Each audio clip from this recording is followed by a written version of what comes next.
नमस्ते दोस्तों। क्या इंसान को अपनी मर्जी से मरने का हक होना चाहिए?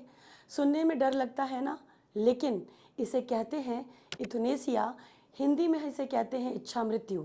आज हर्ष राणा के स्टाइल में समझेंगे कि इसके पीछे की बायोलॉजी क्या है और इंडिया में इंडियन लॉ क्या कहता है इसके बारे में। पहले समझते हैं इसके दो टाइप्स। पहला जो टाइप है उसे हम कहते हैं एक्टिव इथनेसिया।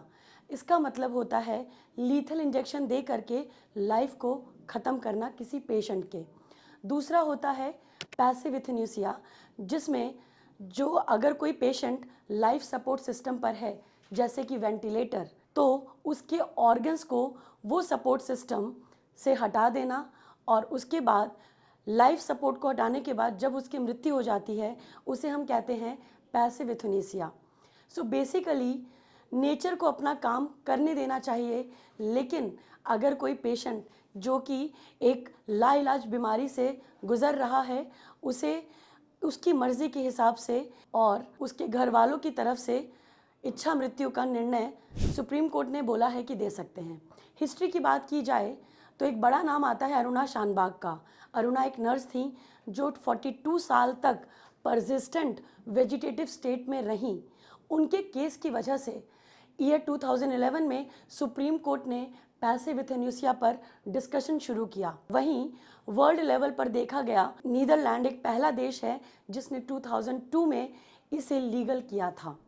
इंडिया की बात करें तो 2018 में सुप्रीम कोर्ट ने लिविंग विल को अलाउ किया था। मतलब आप पहले ही लिख कर दे सकते हो, अगर आप किसी हालात पे पहुंचते हो जहां पर बचना मुमकिन नहीं है तो आप मशीन को हटा सकते हैं। बात करेंगे हर्ष राणा की। हर्ष राणा का जो रीसेंट केस है उसमें हमें देखने को मिला कि राइट टू डाई का, यानी कि सम्मानजनक मृत्यु का जो सुप्रीम कोर्ट कहती है लिविंग विल के केस में, उसको अनुमति दे दी गई।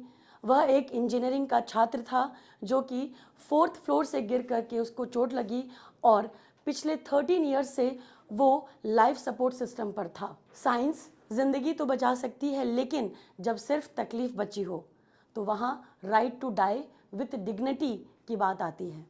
आप सबका क्या मानना है मुझे कमेंट करके बताइएगा। Thank you.